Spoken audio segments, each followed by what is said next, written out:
Welcome back to Network Africa. Campaign group Human Rights Watch says Kenyan police have shot dead 21 people they alleged were criminals since August last year. This follows a report of a suspected death squad operating inside Kenya's police force. The squad was allegedly using Facebook to target and kill young men they believed to be gang members. HRW says it found that in 3 days in April, 7 men who police say were involved in crime were shot dead in the Mathare area of the capital, Nairobi. Police spokesman Charles Owino says the police oversight body will investigate the allegations. The United Nations has accused Burundi's government and its agents of perpetrating grave human rights abuses in the country. The head of the Commission of Inquiry on Burundi, Dudu Diene, says investigators have found cases of sexual violence, extrajudicial killings and arrests, disappearances and torture. Investigators say the targets of abuse are members of the opposition and their families, and those who refuse to join the governing CNDD-FDD party or its youth wing, Imbonerakure. It also found that Burundians have been forced to contribute to a fund to help preparations for the 2020 presidential elections. Public servant salaries have been deducted for that cause against their will. While responding, Renovat Tabo, the representative of Burundi at the UN in Geneva, called the Commission's report a document of lies. A former member of the military junta that brought Yahya Jammeh to power in Gambia in July 1994 has been charged with murder. Yankuba Toure has been charged with the murder of Usman Koro Sise, the junta's finance minister, in 1996. He has, however, refused to testify before the Truth, Reconciliation and Reparation Commission, which is investigating human rights violations alleged to have been committed during Mr. Jammeh's 22-year rule. Witnesses who are called to appear before the TRRC must tell the truth to forego any sanctions for crimes alleged to have been committed. Mr. Toure has been arrested and will now face trial. Eritrea and Sudan have agreed to reopen border crossings following talks in Asmara between Eritrean President Isaias Afwerki and the deputy head of Sudan's Transitional Military Council, Lieutenant General Mohammed Hamdan Dagalo, better known as Hemeti. Sudan had closed the border in 2018, citing concerns over illegal crossings and human trafficking. Diplomatic relations between the two countries deteriorated under Sudan's longtime leader Omar al-Bashir, who was ousted earlier this year. However, there's been intensive shuttle diplomacy between Khartoum and Asmara in the last few weeks, and Eritrea has expressed strong support for the Transitional Military Council. Police in Israel have arrested 136 people involved in a protest organized by Ethiopian Israelis. In a tweet, the police spokesman says 111 officers were injured during the clashes. The demonstrations follow the burial of a teenager of Ethiopian descent who was shot dead on Sunday by an off-duty policeman. Demonstrators are complaining of marginalization and victimization.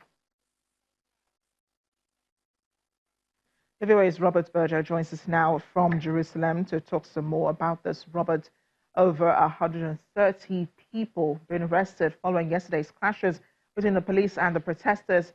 What sort of charges are they facing?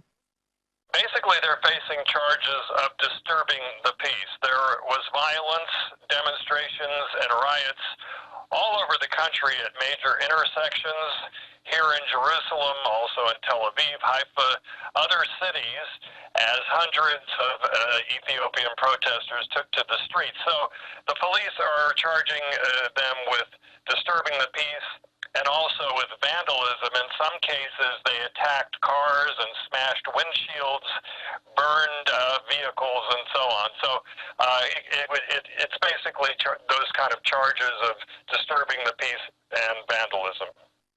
Well, because they're migrants, and I'm sure they've talked about this over and over again and feel the government is not listening. Those migrants, as you rightly mentioned, are complaining of marginalization. They're also complaining about victimization. Has the Israeli government responded to any of their cries, especially since the protest? Critics have actually accused the Israeli government of being silent.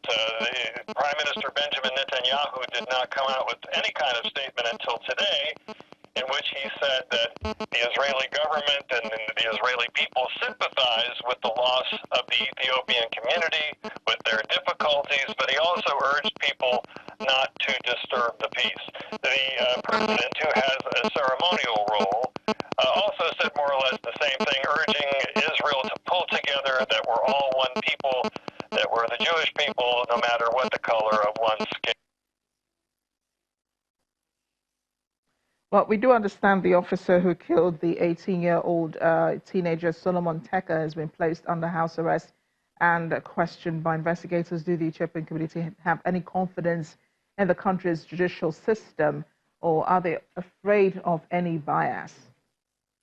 Actually, they have no confidence at all. They feel that the Israeli system, the judicial system, the police, the government, that they're all basically biased against the Ethiopian community. And in fact, that's why they're demonstrating. They don't believe that this policeman who shot the young man, that he'll be prosecuted.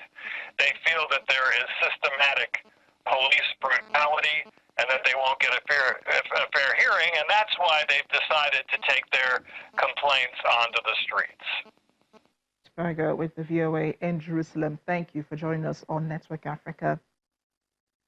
We're heading back into Kenya, where a lawmaker, Charles Njagua Kanye, has been arrested on bail, released on bail, after he was charged with incitement to violence following alleged xenophobic remarks. Last week, a video of Mr. Kanye appearing to threaten foreign business people was widely shared. He has since said on Twitter that his comments had been misinterpreted and all foreigners are welcome to the country. His quote, "A lawmaker was arrested outside Parliament a week ago and had been held in police custody since then."